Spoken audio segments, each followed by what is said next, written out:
Hello and welcome to Nice and Blunt. Let's talk about the Raiders who are going on the road against the Kansas City Chiefs in Week 14, who to start and who to sit.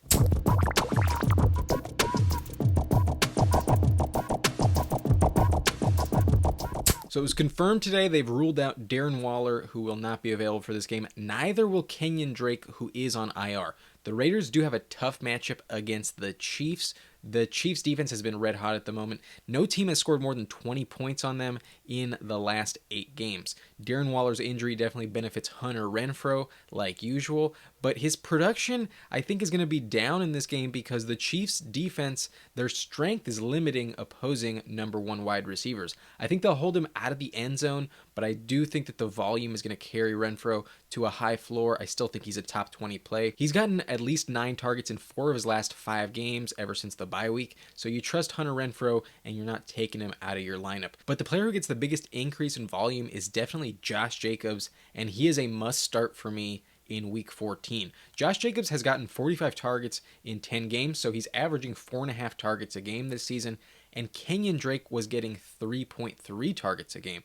So assuming that those all go to Josh Jacobs, he could get at least 7 targets in this matchup, and in PPR leagues, that's gold, especially against the Chiefs. In the last 5 games, the Chiefs' defense is allowing on average to opposing backfields 7.6 targets per game, 6.2 receptions per game for 56.4 yards per game, and Javonte Williams scored a touchdown last week. That's the only one they've allowed in the last 5 games. So there's a lot of potential here for Josh Jacobs. In the last 2 weeks, he's also seen 20 plus touches in both of those games. So I think the workload's going to be really high for him once again.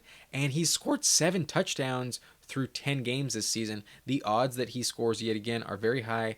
And just like we saw with Javonte Williams on Sunday night, he has a floor inside the top 15. And if he finds the end zone, he could well exceed 20 fantasy points. So that's why I've bumped him up to my running back 11. I had him at 16 a couple days ago. But after looking at it closer, I definitely think he needs to be in your lineup. He's a top 12 running back this week. Foster Moreau, the backup tight end, could see a few more targets this week, but last week he didn't really step up when Darren Waller was out. He only caught 1 of his 3 targets. It did go for 34 yards, but I wouldn't trust him. I think you could probably do better when it comes to streaming tight ends. So he's my tight end 15 in my rankings this week. So perhaps in a very deep format, you would consider him, but I rank him right between Noah Fant and Evan Ingram. There isn't that much upside with Foster Moreau. But overall, I think Derek Carr may have a very similar game to the one he did a month ago against these Chiefs at home. It is on the road in this game, so he may struggle a little bit more, maybe throw another interception, but I think he'll be fine for about 15 fantasy points, probably go for about 250 yards and 2 touchdowns, but I do not think that the Raiders will win.